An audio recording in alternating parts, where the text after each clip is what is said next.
Bom, já tá tudo certo aí. Agora eu me vi. Eu vou passar o link aqui para um pessoal.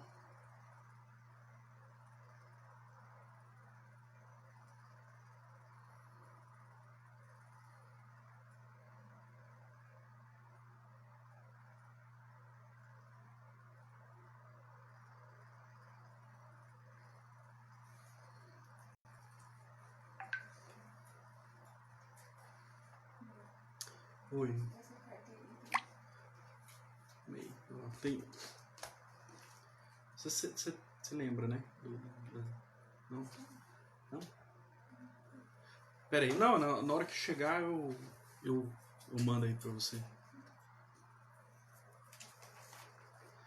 Esqueci, né? Ai, caramba. Ah, lembrei.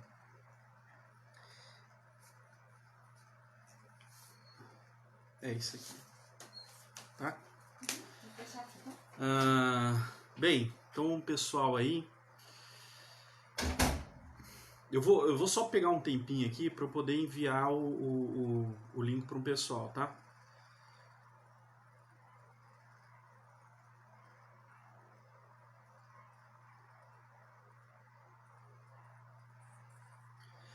Eu vou, Absalão, vou sim. Se tiver alguma outra coisa, mas assim, se tiver outra coisa para você fazer, pode ir de boa, vai ficar gravado aqui.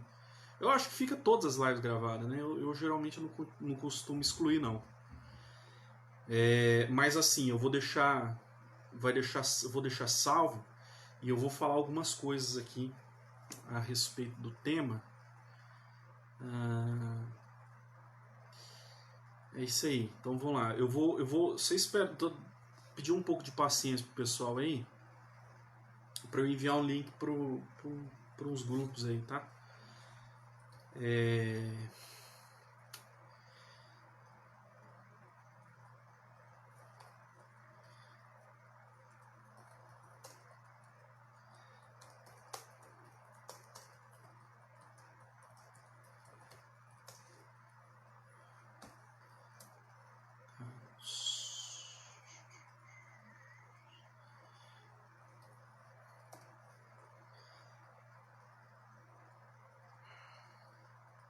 Eu vou. Perdoe o silêncio, tá? Perdoe o silêncio, mas eu já eu começo já. Tá bom? Vamos lá. Deixa eu ver um pessoal aqui para eu poder mandar também. Acho que é basicamente isso. Deixa eu só.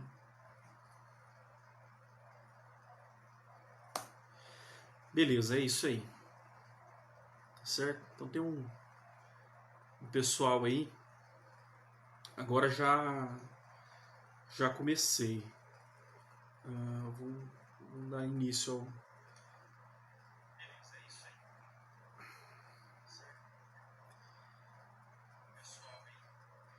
Vou dar início aqui já. Eu só peço pro pessoal guardar, só ter paciência um pouquinho aqui.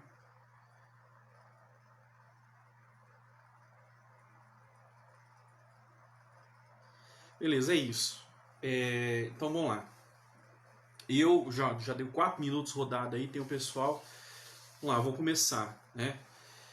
Bom, tem uma galera aí, né? Eu queria falar esse tema justamente porque assim, eu vou pegar esse vídeo, depois talvez eu vou dar uma editada nele também, tá?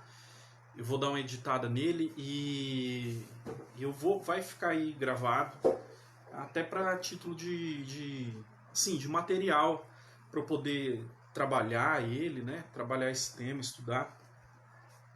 Mas beleza, é o seguinte, eu resolvi trazer essa live aqui, fazer essa transmissão hoje, por causa assim, esse tema ele é muito tá quente, né? É um tema que tá quente aí, e eu achei por bem dar uma pincelada nesse tema, Eu li um post de um menino, eu esqueci o nome dele, mas um rapaz ele falou que um tal teólogo ele fez a devida separação, né? Devida assim, entre aspas, né? Mas ele fez a separação entre substituição e substituição e participação, tá?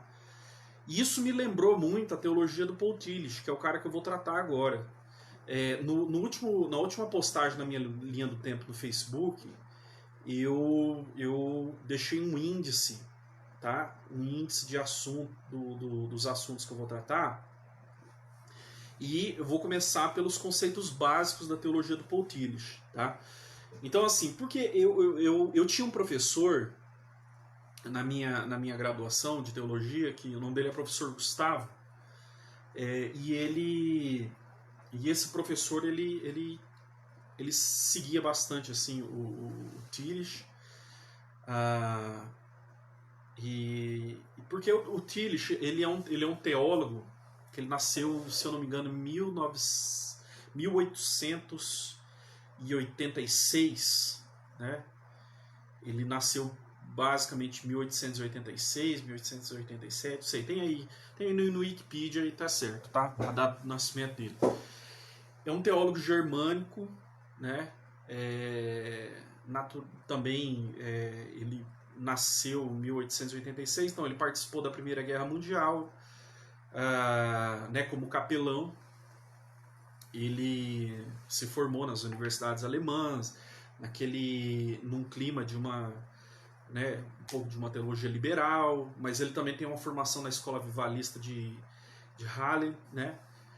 E acho que é isso, se eu não me engano. Eu não vou dar o histórico completo da coisa, né? Mas ele também tem um veio, parece que um pouco assim, até um pouco pietista, tá? Na teologia dele. Os luteranos vão saber o que é isso, mas o pietismo é um movimento de reação à ortodoxia, tá? Luterana, por causa do formalismo, né? do formalismo escolástico, e daí eles enfatizavam ali, a partir do Philipp Jacob Spener, no século 17, por aí, eles enfatizavam a experiência viva, né? A experiência de fé, o encontro de fé. Então até foi com o pietismo alemão que começou muito a ideia do Twice Born, né? Que é a ideia do novo nascimento. Então esse novo nascimento, ele é uma característica muito forte, né? Dessa teologia mais espiritual e tal. E o pietismo ele fez escola, tá? Implicitamente, ou até talvez explicitamente, ele entrou no romantismo alemão, né? E de certa forma deu uma tônica ao romantismo alemão, porque de certa maneira o romantismo alemão é uma reação também ao racionalismo, até o classicismo, né? Mas é um movimento literário, né? Um movimento cultural,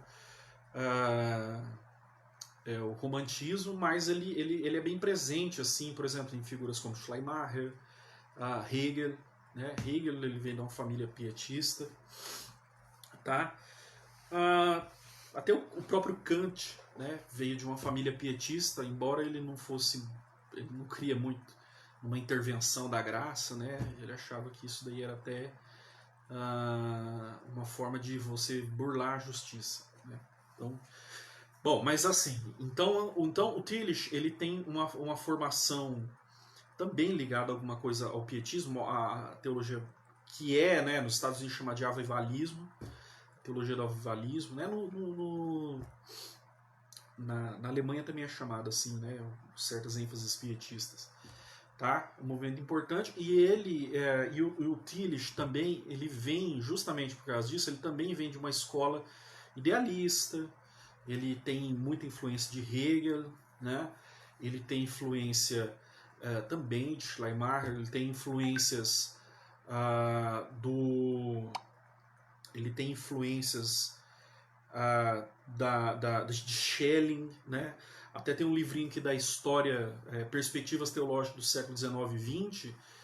O Paul Tillich, ele fala que assim, a leitura de Schelling de fato mudou muito a vida dele, porque ele também descobriu ali em Schelling a ideia da disruptura entre o real e o ideal, né?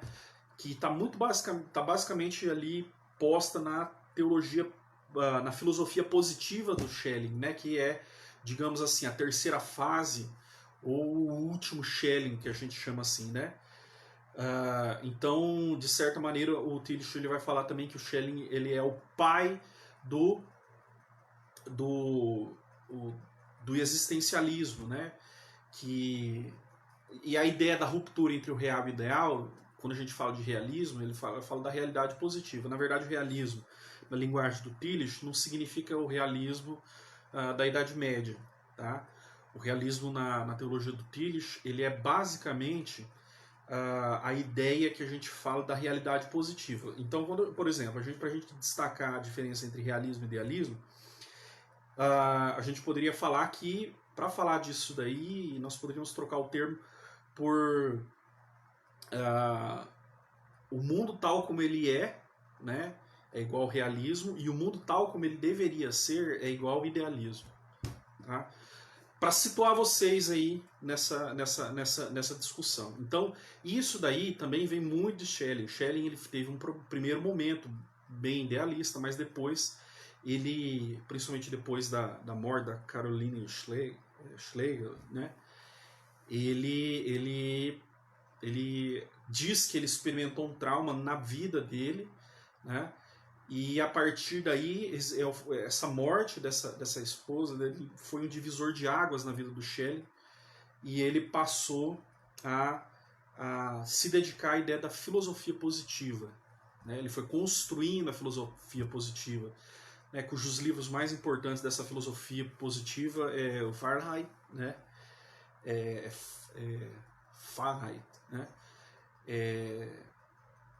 Que é o Investigações Filosóficas sobre a Essência da Liberdade Humana, o Weltalter, que é As Idades do Mundo, também tem a filosofia da mitologia e a filosofia da revelação, né? A filosofia da Offenbarung, né? Então essa é basicamente assim uma influência muito forte em Tillich. E algumas coisas aqui, isso é importante, essa questão do destoamento, né, do distanciamento entre o ideal e o real, é uma coisa que vai marcar muito a teologia do Paul Tillich, porque ele também é muito influenciado por Kierkegaard. Kierkegaard foi influenciado por sua vez por Schelling também. Algumas pessoas não sabem disso, mas ele foi também influenciado por Schelling, tá? Então, assim, diz que o próprio existencialismo tem ali a sua base em Schelling, mas alguns vão falar que sempre houve na história da filosofia, né, desde Platão, essa noção do existencialismo que Tillich ele fala que nem é uma filosofia, mas é um estilo, né? Bom, vamos lá. Eu não vou entrar em minudências a respeito disso daí para não carregar o vídeo, mas muito disso daqui ressoa nessa questão da teoria da expiação. Quero que vocês entendam que não é só isso. O vídeo aqui ele vai falar, né, o que eu estou me propondo a falar aqui, ele vai tocar também em assuntos relacionados às coisas da doutrina da expiação que a gente está vivendo hoje. Então, alguns conceitos básicos da teologia do Tillich eu passei para vocês. Ele é influenciado pelo idealismo alemão, pelo existencialismo, né? Tanto é que ele fala que... mas também, só para pontuar aqui, ele também, o método teológico dele é um método chamado, que é o método de correlação. Então, o método de correlação, ele basicamente, ele é um método de pergunta e resposta. Então, a analítica, que ele chama, né, analítica existencial, você vai fazer a leitura da situação humana no seu estado de alienação, o mundo tal como é, ferido pelo pecado. Então, vai haver essa leitura aí, mas implicitamente na leitura, ele também já formula a resposta teológica. Então, a resposta teológica básica do Tillich é o novo ser em Cristo, tá? É o novo ser manifesto em Cristo, tá?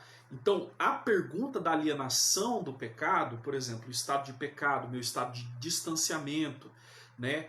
A noção, a sensação que eu tenho de que as coisas tal qual, da forma como eu vivo, essas coisas elas não estão relacionadas de forma verdadeira, de forma ideal com Deus, existe sempre uma lacuna, uma falha. Então, essa percepção do meu estado de alienação, tá? Ele é, por sua vez, respondido através da resposta teológica, tá? Dada pela manifestação, pela autorrevelação de Deus na pessoa de Cristo. Então, assim, a gente pode perceber de prima, né, de saída, que a teologia do Tillich, ela é basicamente uma teologia muito... que tem traços de filosofia muito forte, né?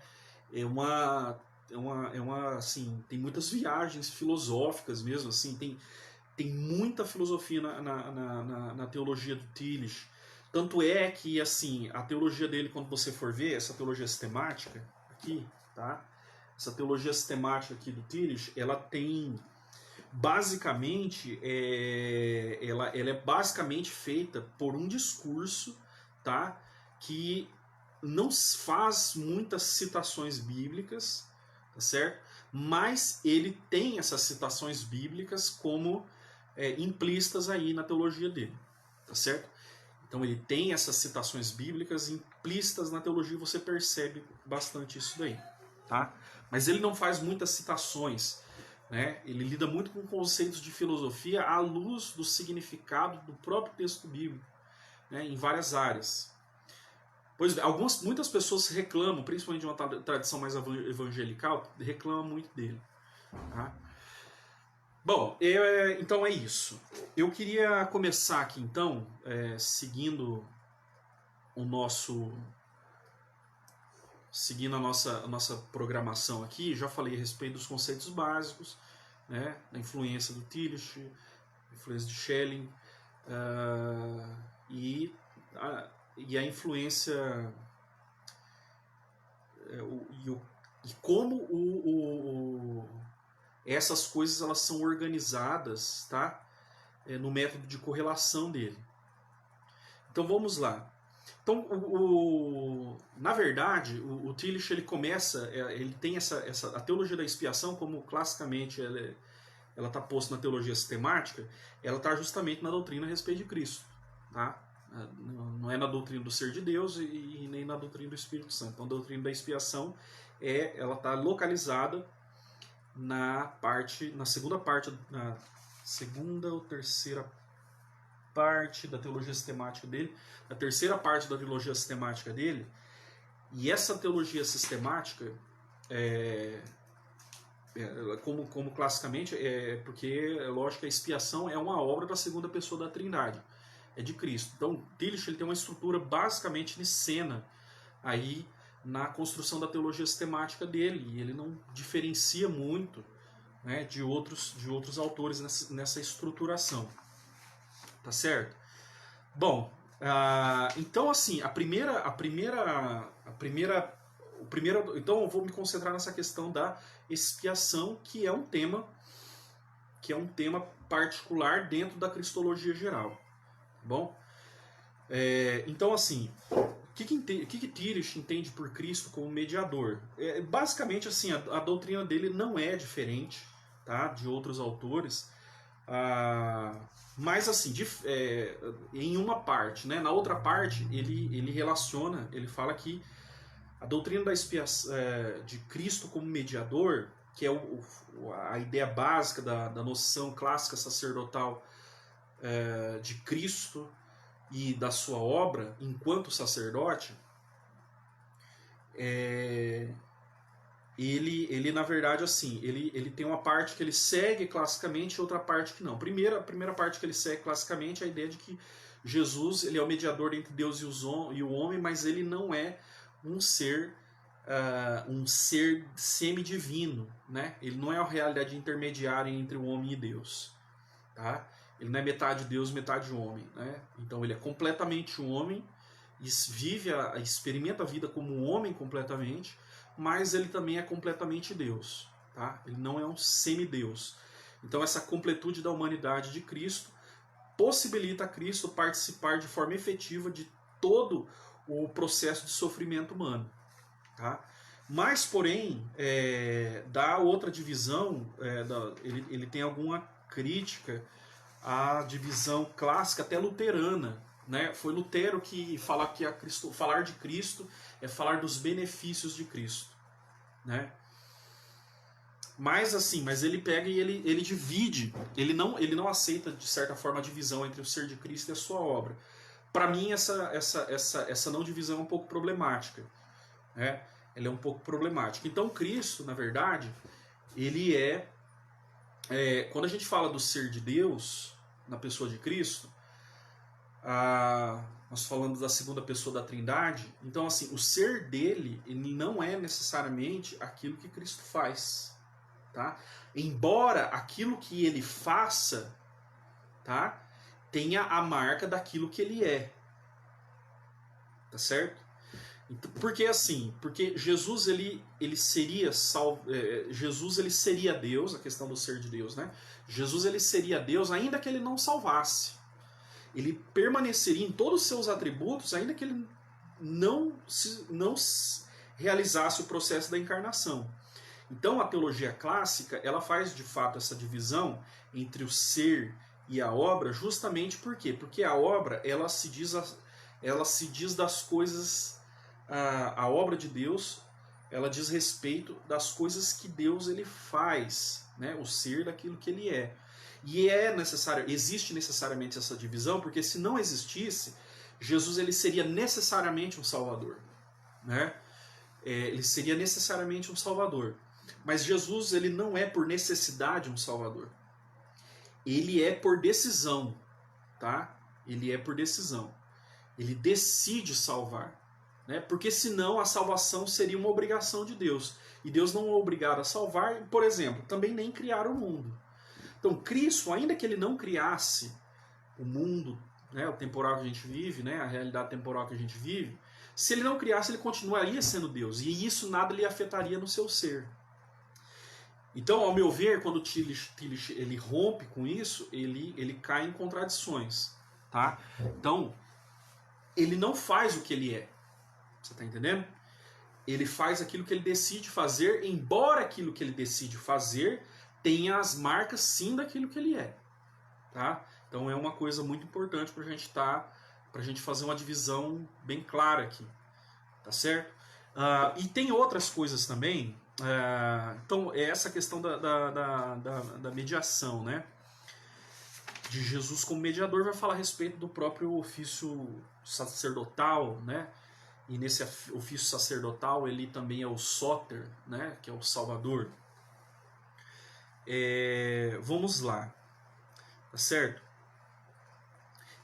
Então vamos lá. Vamos partir, portanto, pro item 3, que são as doutrinas da expiação que ele trata aqui no livro. Tá? No livro da Teologia Sistemática. Eu estou com ele aqui do meu lado e eu vou ler, tá? Eu vou ler esse livro aqui, tá certo? Pessoal, se vocês quiserem, se tiver alguma pergunta, alguma coisa, vocês podem estar deixando aí, tá certo? Se vocês tiverem alguma pergunta, podem estar deixando aí, beleza? Vamos lá. Vamos lá. É isso aí. Então, assim, das doutrinas ele vai falar assim na teologia sistemática dele. A doutrina da expiação é a descrição do efeito que o novo ser em Jesus como Cristo produz naqueles que, em seu estado de alienação, presta atenção, essa questão da alienação, né? Eu vou ler tudo aqui e depois, assim, eu vou explicar o que é alienação, tá? Porque é um termo muito importante, é um termo que também surge em Hegel, né?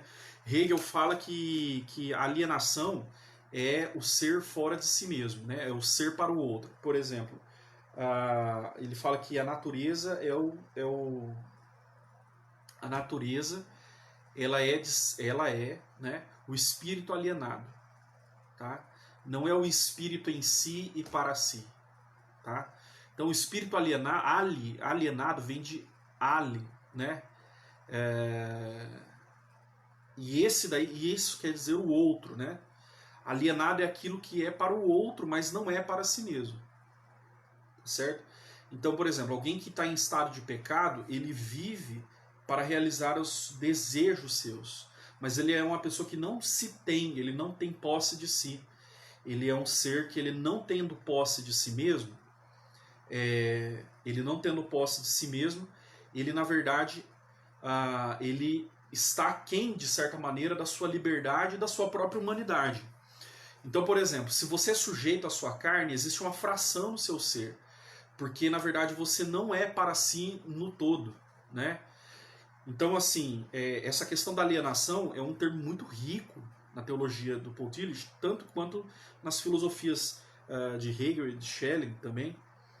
Mas, assim, em Hegel, essa questão da alienação leva a algumas coisas que estão fora um pouco da teologia cristã, que é a questão do mundo como se fosse algo caído, né? O mundo é caído de um estado transcendental. Então, pode ser muito perigoso, né? Porque tem algumas raízes gnósticas, assim, né? Porque o mundo ele não caiu de um estado transcendental, né? Não é queda transcendental. O conceito de queda não é uma queda transcendental, tá? Ainda que você perca a sua ligação com Deus, né? A gente não perde algo que não que a gente, nós não, essa ligação com Deus, ela não é algo necessariamente, né, algo da nossa natureza, que quando a gente cai dela a gente se transforma em outra coisa, né? O Hegel parece que ele tem essa questão, essa curva, né, do descer, né, de um estado e depois de subir. Então existe um problema, né, que não coloca Hegel na esfera do cristianismo. Porém, usado de forma legítima, você pode entender que esse termo de alienação, ele é um termo muito importante, tá? Porque se refere ao estado da humanidade ideal, por assim dizer, né? E que nós não estamos nela em virtude do nosso pecado. Então nós não nos temos mais. Nós servimos a um outro, e esse outro é o pecado, né? Nós somos escravos do pecado e, por conseguinte, escravos do diabo também, né? Quem é escravo do pecado é filho do inimigo. Então é um indivíduo que ele está vendido a outro, né? Ele não está na sua liberdade. Vamos lá. A doutrina da expiação é a descrição do efeito que o novo ser em Jesus Cristo produz naqueles aqueles que, em seu estado de alienação, são tomados por ele. Essa definição aponta para dois aspectos do processo de expiação: aquilo que, na manifestação do novo ser, tem um efeito expiatório, e aquilo que acontece ao ser humano sob o efeito expiatório. Tá? No sentido dessa definição, a expiação sempre é, ao mesmo tempo, um ato divino e uma reação humana. O ato divino supera a alienação entre Deus e o ser humano na medida em que ela é uma questão de culpa humana. Tá? A alienação é questão de culpa humana. Na expiação, a culpa humana é eliminada como fator que separa o ser humano de Deus. Então eu falei a respeito dessa questão da separação, em que o homem perde essa liberdade, ele não se pertence mais. Mas este ato divino só é efetivo se o ser humano reage e aceita a eliminação da culpa entre Deus e o ser humano. Ou seja, se ele aceita a oferta divina de reconciliação apesar da culpa. Portanto, a expiação possui necessariamente o elemento objetivo e outro subjetivo. O elemento objetivo é aquilo que Deus faz, tá? O elemento subjetivo é como que nós recebemos. Outra questão no Paul Tillich é que ele trabalha muito essa questão da objetividade e da subjetividade. Talvez também numa tentativa de superar, na época dele, é totalmente compreensível, na tentativa dele superar, de certa maneira, a cisão kantiana entre a objetividade e a subjetividade. Né? Que não é bem uma cisão, tá? Mas há sim um aspecto aí de superação entre isso que na verdade remonta à ideia de absoluto, tá? Que só quem conhece filosofia alemã vai entender o que é, tá? A ideia do absoluto, tá? A separação, né, entre sujeito e objeto, a unidade entre o objetivo e o subjetivo, tá? Então essa inteireza do ser humano em Deus, tá? Então essa unidade, essa união. Então assim, a teologia do Tillich parece ser bem mística, né? Ainda que ele fale que não é, né? Mas vamos lá. Beleza, vamos lá. Devido ao elemento subjetivo, o processo de expiação depende parcialmente das possibilidades de reação do ser humano. Desta forma, introduz-se na doutrina da expiação um momento de indefinição. Esta é a razão por que a Igreja se negou instintivamente a formular esta doutrina em termos de uma definição dogmática. De fato, assim, não existe... A Igreja não fala assim, ó, isso aqui é a doutrina, pão, acabou, só tem... Por exemplo, se eu só escolho uma doutrina da expiação só e falo, não, essa é absoluta e, por exemplo, a teoria do exemplo, né, ela tem elementos de verdade. A gente vai ver aqui a tão polêmica, né, a Christus Victor, tem seu elemento de verdade, claro, tem embasamento bíblico. Mas assim, essas teorias da expiação, elas devem ser vistas como se fossem uma joia, né, que tem vários lados, tá certo? E que constitui num todo, tá? Então ele falou assim que, de certa maneira, essa questão da subjetividade, ela demarcou aí um limite, né, para que a Igreja chegasse muito rápido a uma definição sobre a correção, qual que era a doutrina definitiva da expiação e exclusão das outras. Como foi o caso da Cristologia. A Cristologia tem uma definição que exclui muito outras, né, de uma forma muito mais evidente. Por exemplo, Cristo é Deus. Não é apenas homem. Beleza? Então vamos lá. Então, para continuar.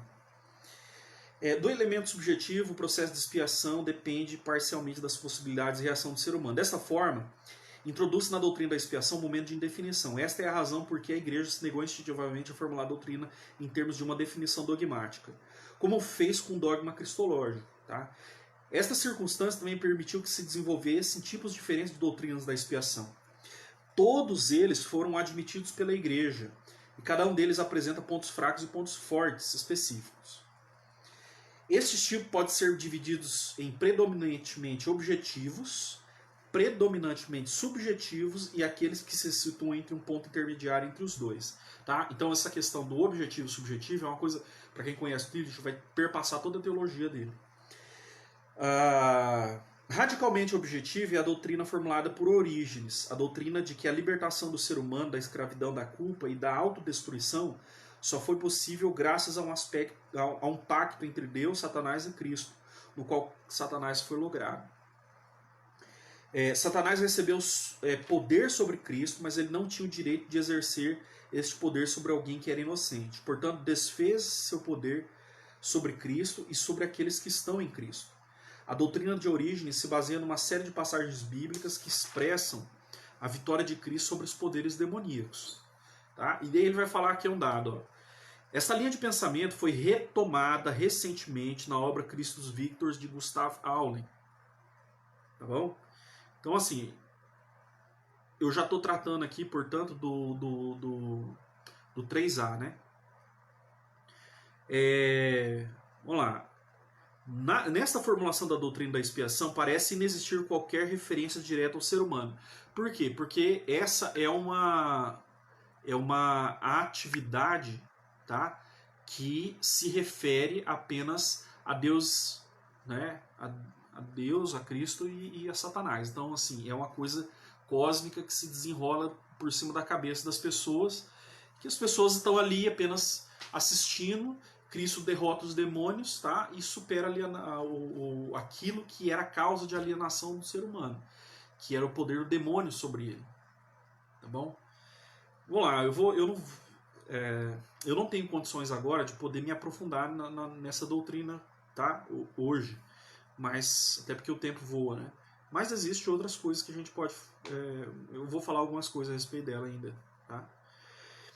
Então, assim, nessa formulação da doutrina da expiação, parece não existir qualquer referência direta ao ser humano. Um drama cósmico, no caso de Orígenes, quase uma comédia cósmica. Eu gosto dessa fineza que ele tem, né? De perceber, assim, no estilo literário, alguma coisa de referência teológica, né? inexiste no Brasil, de forma concreta, né, essa relação profunda entre literatura, produção literária mesmo, e teologia. É uma coisa assim, que é muito raro, né? A gente tem uma teologia muito mais eclesiástica, né?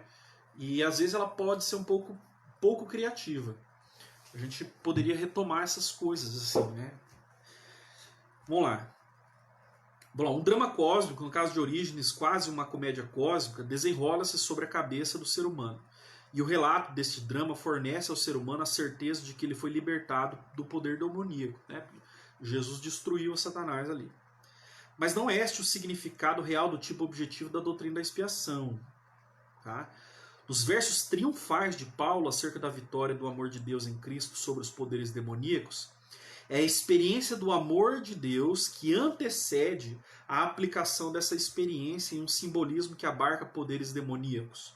Consequentemente, o símbolo da vitória de Cristo sobre os demônios, tá? Sem a experiência prévia do triunfo sobre a alienação existencial, jamais teria surgido o símbolo da Christus Victor. Nem em Paulo, nem em Orígenes. Então, assim, ele vai falar que essa questão da Christus Victor, ele está relacionado justamente ao quê?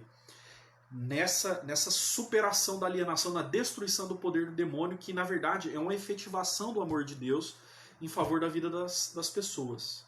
Tá? Mas ele fala assim, que é na certeza dessa vitória em que nós nos alimentamos em nossa fé. Correto? Tá bom? Mas esse é um aspecto, tá? E ele vai falar que é um aspecto mesmo. Existe... E aí ele continua. Mas esta consideração geral não é suficiente para avaliar a teoria objetiva da expiação. Por isso, devemos examinar seus símbolos concretos. O logro de Satanás contém uma profunda dimensão metafísica. Ela aponta para a verdade de que o negativo vive do positivo, ao qual distorce.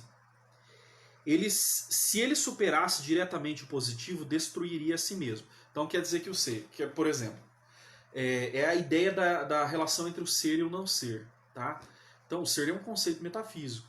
Tá bom? Então assim, o mal como sendo a ausência do ser, talvez do ser devido, ele realmente ele é uma espécie de ameaça ao ser. Ele é uma ameaça ao ser, né? O mal. Mas, por exemplo, se Satanás ele logra esse intento, ele se destrói, porque ele destrói o seu próprio ser. Tá? Você está entendendo? A base do seu ser ela é eliminada. É como se fosse assim, é como se o mal ele fosse uma espécie de tendência suicida, porque ele tende não a destruir apenas as outras coisas, ele tende a se destruir porque ele também é uma coisa. Tá? Por isso que ele fala assim que tem uma grande dimensão metafísica. Então, assim, só que, por exemplo, nós entendemos que o ser ele é indestrutível, no sentido do ser divino. Tá? Então, por exemplo, o mal, ainda que se apodere do Cristo, não consegue lhe destruir o ser. Você está entendendo? Porque até o princípio da sua ação depende do ser para ser o que é. Então, Jesus é indestrutível em face a Satanás. Se você não entendeu, você pode voltar um pouco o vídeo e meditar nisso que eu estou falando, tá? Então, assim, como que o mal é uma tendência para a eliminação do ser e o Satanás ele contém ser, ele não poderia agir contra o ser se ele não fosse um ser. Esse é o logro, tá? Então, por isso que o Tillich ele pega essa com fineza, né, filosófica muito alta, e ele vai falar que esse é um problema da teologia de Orígenes. Perdão, não é um problema, é um problema ressaltado na teologia de Orígenes. Né? Pelo menos assim, o Tillich ele pega a estrutura básica do pensamento ali. Ele vai falar assim, o logro de Satanás contém uma profunda dimensão metafísica. Ele aponta para a verdade que o negativo vive do positivo. É óbvio, não haveria negativos. O positivo ele vive por si só, como o bem. O bem ele não precisa do mal para ser o que é, mas o mal precisa do bem para ser o que é. O bem ele se autossustenta e o mal é parasitário, como eu costumo falar, né? O mal é parasitário. Então vamos lá. Ele vai falar, continua. Ele aponta para a verdade que o negativo vive do positivo, ao qual distorce. Se ele superasse completamente o positivo, como eu acabei de falar, destruiria a si mesmo, porque o próprio Satanás é algo, né? É algo de positivo, algo que está aí, né? Positivo é aquilo que está posto. Tá? Satanás jamais pode reter o Cristo em seu poder, pois o Cristo representa o positivo da existência ao representar o novo ser. O logo sofrido por Satanás é um tema difundido na história da religião, porque Satanás, o princípio do negativo, não tem realidade independente. É isso que eu falei. O mal, ele só existe porque existe o bem. Não existe um mal que seja absoluto, né? Não há mal, assim, não existe mal absoluto, tá? Só o bem que ele pode ser absoluto. Em termos metafísicos é isso mesmo. Tá? O mundo em que emergiu o cristianismo era atemorizado pelos poderes demoníacos, considerado tanto a origem do mal quanto como instrumento de punição. Uma das expressões míticas do caráter autodestrutivo da alienação existencial beleza. Esses poderes demoníacos impedem que a alma se reúna com Deus.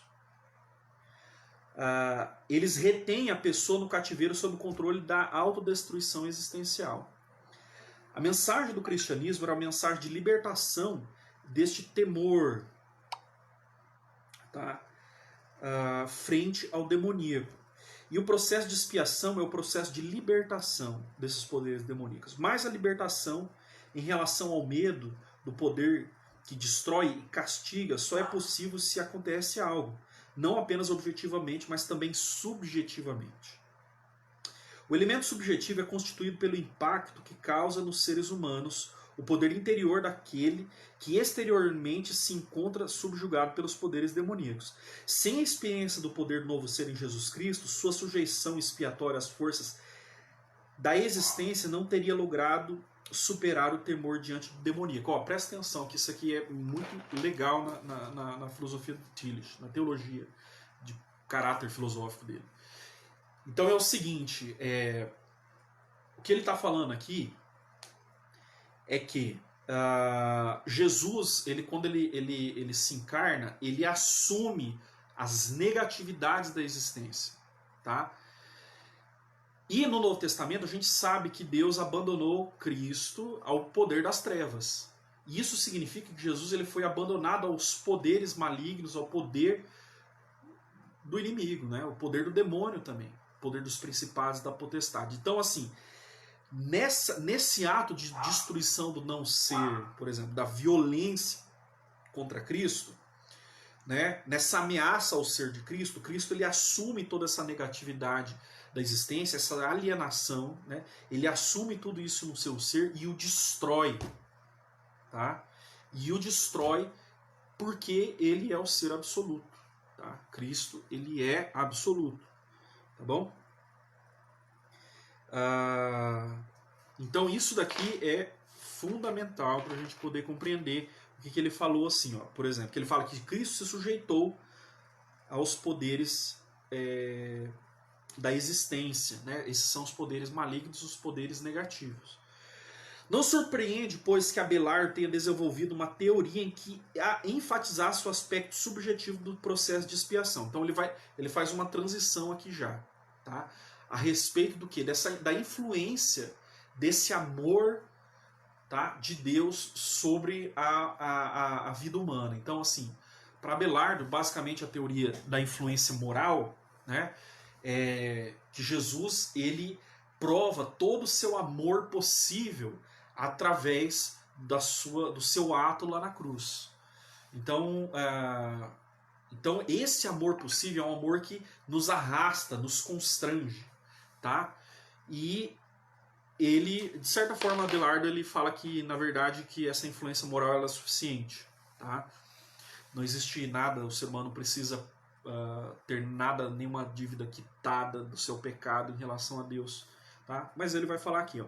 Não surpreende, pois, que Abelardo tenha desenvolvido uma teoria em que enfatiza o aspecto subjetivo dos processos de expiação, embora sem negar o seu aspecto objetivo. A impressão libertadora que produz nos seres humanos a imagem do Cristo crucificado é a impressão que lhes causa seu amor que se auto-entrega, tá? Então é isso que eu falei, esse amor grandioso que se auto-entrega pelos homens é um amor divino, né? E o ser humano experimenta isso, e por essa influência moral ele é convertido, tá?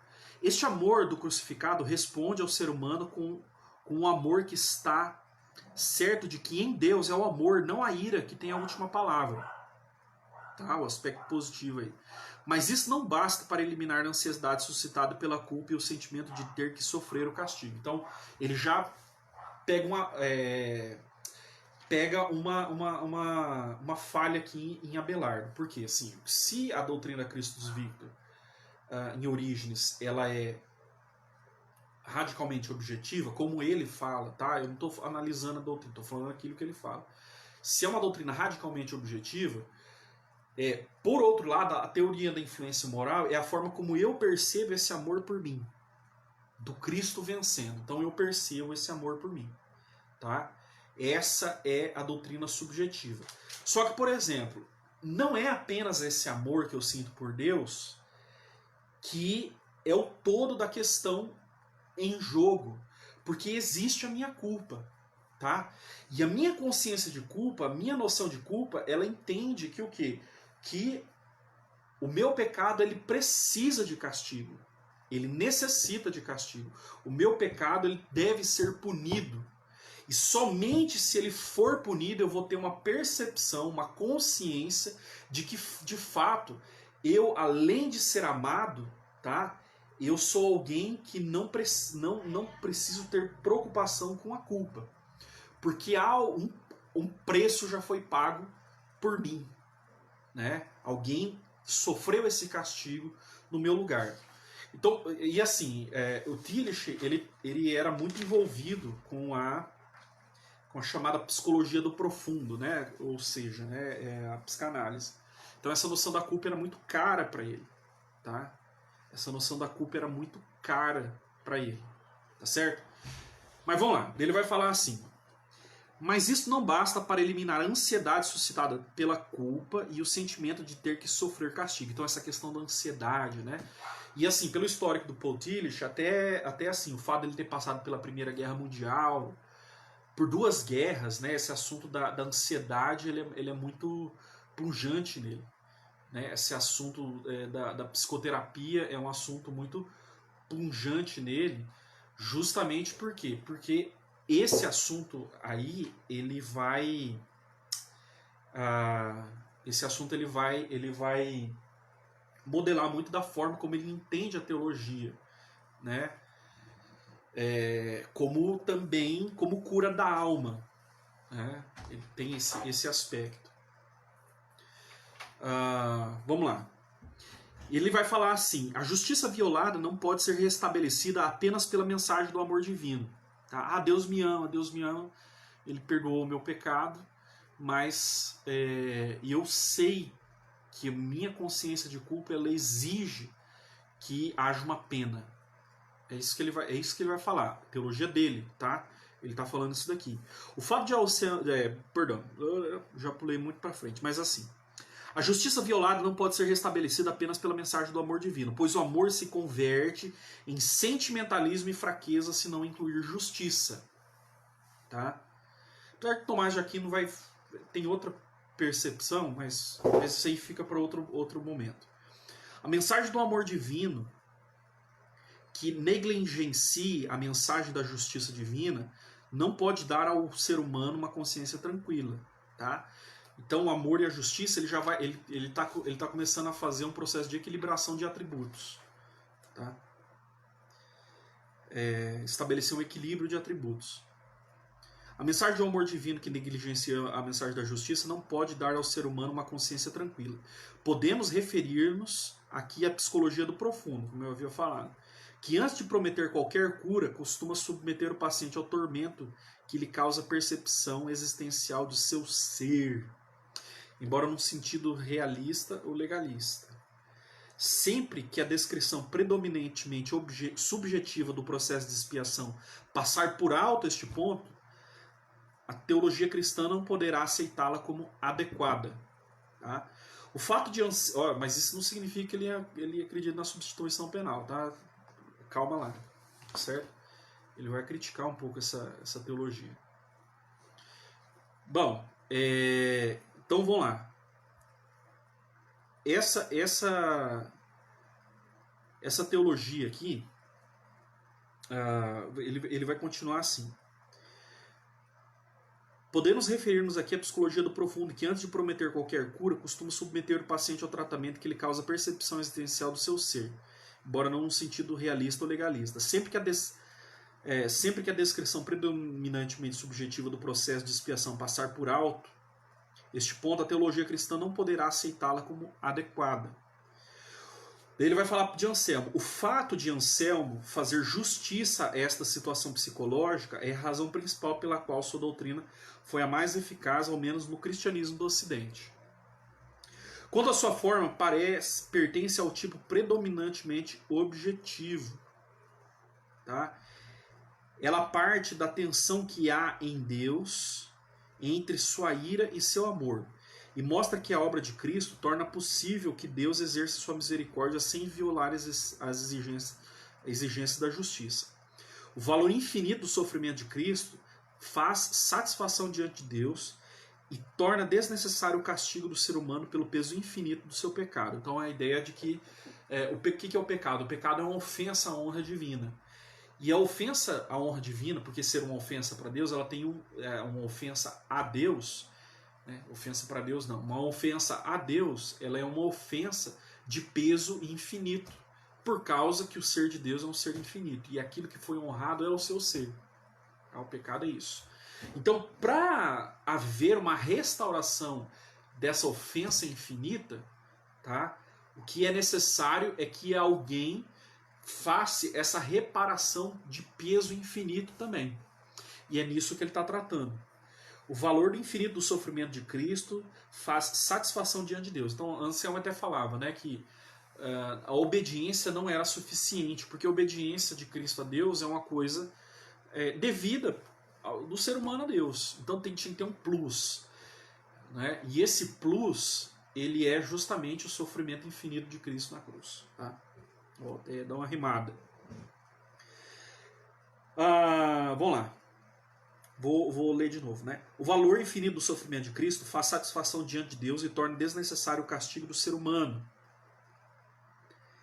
pelo peso infinito do seu pecado. Só o Deus ser humano podia fazer isso, porque enquanto ser humano ele podia sofrer, e como Deus não tinha que sofrer por seus próprios pecados. Para o cristão que crê, isso significa que a consciência de culpa é afirmada em seu caráter incondicional. Ao mesmo tempo, ele sente a inevitabilidade desta punição que, não obstante, é assumida pelo valor e profundidade infinito do sofrimento de Cristo. Tá? Então, o cristão que crê, isso significa que a sua consciência de culpa é afirmada. Então quer dizer que o ser humano não tem uma ilusão de culpa. Ele tem uma culpa de fato. Tá? E essa culpa é assumida de fato também por Cristo. Tá? Essa culpa ela é assumida de fato por Cristo. Correto? Então vamos lá.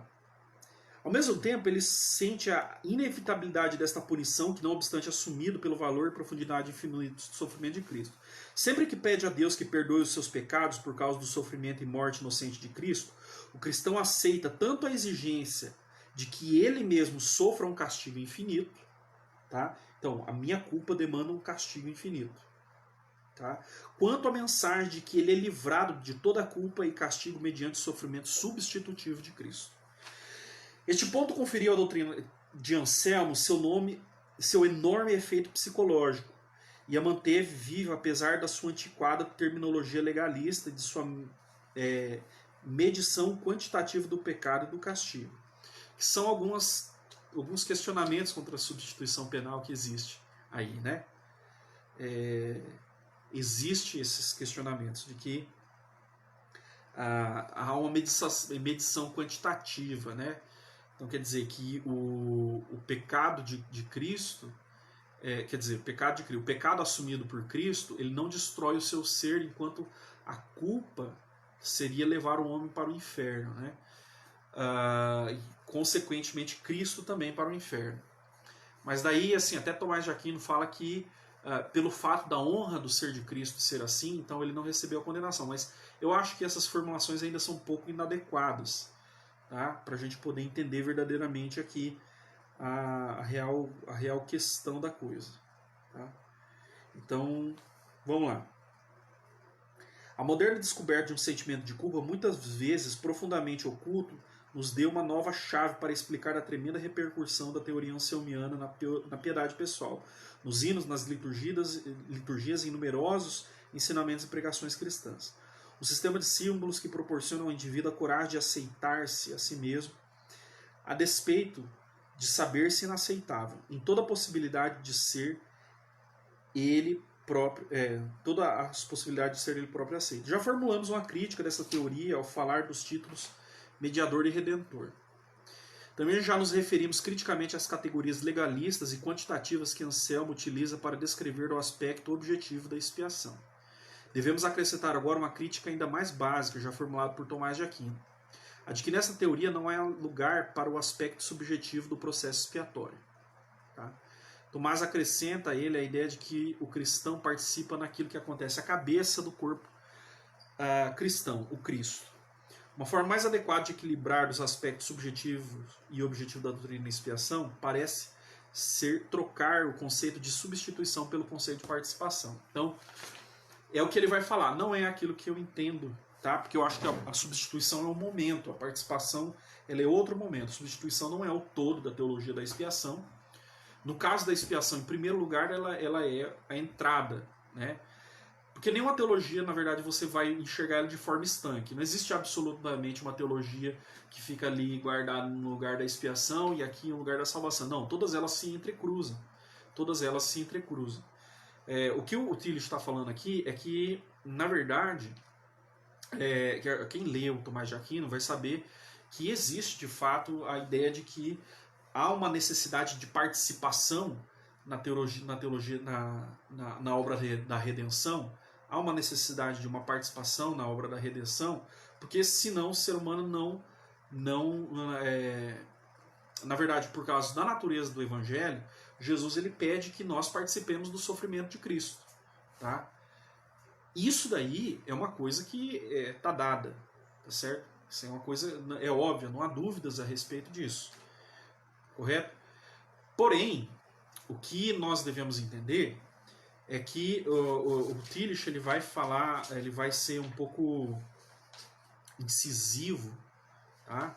nessa questão, justamente porque ele critica um pouco o termo substituição, tá? Ao meu ver, de forma errada, porque assim, é substitutivo porque Jesus ele é o único que pode fazer o que ele fez. Tá? O ser humano não podia fazer. Então ele representa, substituindo, tá? No sentido representativo, porque a realidade sacerdotal de Cristo, como a realidade sacerdotal do Antigo Testamento, é uma realidade que é representativa. Tá?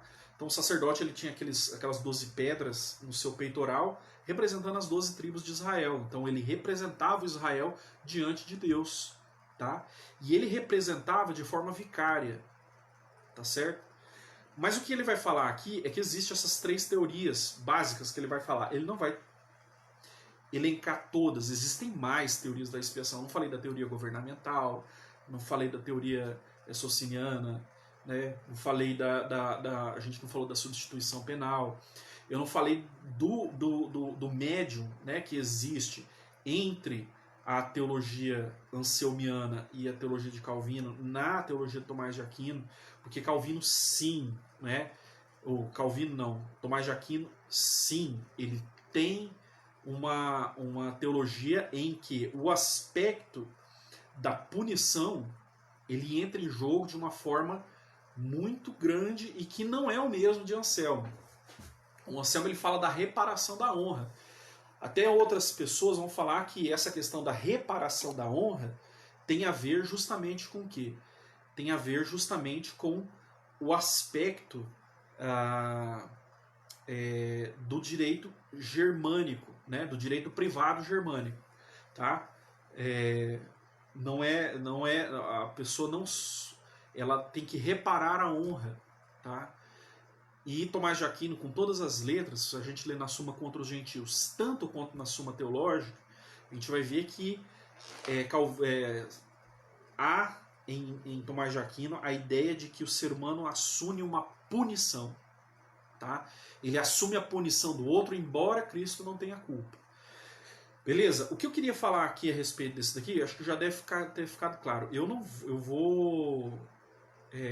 vou falar tudo hoje, acho que foi muito estendido algumas coisas, mas prestem atenção que ele vai falar a respeito da questão da teoria objetiva, né, e da subjetiva. Ele elencou duas objetivas, duas teorias objetivas e uma subjetiva, e primeiramente ele vai falar a respeito da Christus Victor, a respeito da destruição dos poderes demoníacos através do ser de Cristo, tá?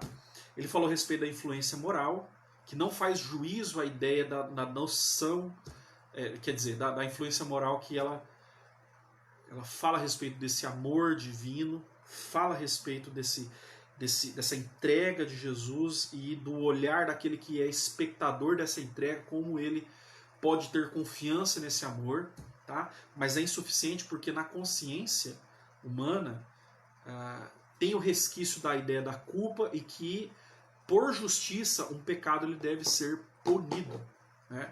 E daí ele vai falar a respeito de Anselmo. Anselmo, ele, de fato, ele fala que o ser humano ele tem essa noção, essa ideia de que ele assume a punição, ele repara a honra, né, de uma forma mais acertada com a teologia dele. Ele repara a honra e, reparando a honra, o ser humano ele se entende que de fato o peso da culpa já foi jogado sobre alguém, tá? Então o pecado foi vingado. Então é um aspecto que une o amor, tá? Essa percepção do amor com a percepção da justiça, tá certo? Mas aí o Tillich critica, por quê? Porque na verdade isso não é o todo. De fato há o elemento da participação. E por que o Tillich ele faz isso? Ele fala que há o elemento da participação e não de uma substituição absoluta, justamente por quê? Porque de fato o ser humano participa no ato expiatório de Cristo, porque Cristo vence também em nós, tá? Os aspectos negativos do mundo. Então eu participar da expiação, eu também participar dos sofrimentos de Cristo, tá? Eu participar dos sofrimentos de Cristo, e participando dos sofrimentos de Cristo, eu supero esses sofrimentos porque eu participo também do novo ser de Deus, do novo ser de Deus revelado, né? No novo ser revelado na pessoa de Jesus Cristo. Certo? Eu acho que já deu para entender a partir disso que eu falei. Beleza? Então eu vou encerrar aqui a live. Vou deixar gravado aqui. Tem um pessoal que vai querer ver depois. Então vou deixar aqui tudo certo. Se vocês tiverem alguma dúvida, eu estou me aperfeiçoando nesse negócio de mexer com câmera, tá? Eu ainda vou chegar no ponto. E eu, na verdade, assim, estou em fase experimental aqui. Beleza? Mas espero que tenha sido de proveito. Tá certo? Então, Deus abençoe vocês. E é isso aí.